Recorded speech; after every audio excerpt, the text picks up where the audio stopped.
Halloween, as we currently celebrate it, is a mixture between um, traditional, the traditional festival of Samhain, which is certainly an Irish festival.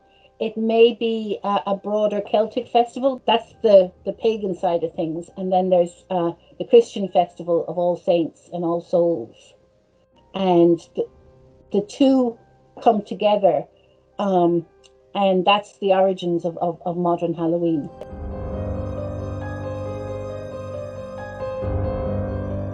The modern Halloween, the Halloween with trick or treats and everything, that is essentially an American invention. Yeah. And in a way, this is a festival for all of Northern Europe, because what it originated as was as a festival when the grass ceased to grow. Okay, and you were moving into the period of the year when you had no growing foodstuff, and you were killing off your cattle. But when you don't have the grass growing, how are you going to feed them over the winter? And what you do essentially is, in a primitive economy, is that you kill off all the non-productive animals, and you live on the meat of that over these months.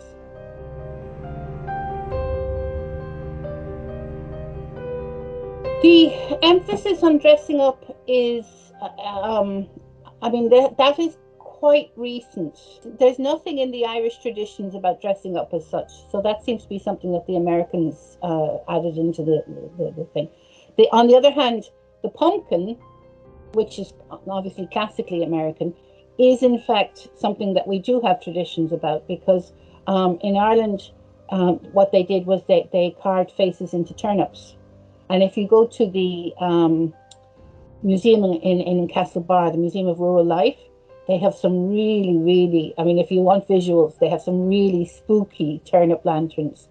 Really evil looking. I mean, the jack-o'-lantern is quite a cheerful looking thing, but the turnips are really nasty. In a way, the American festival has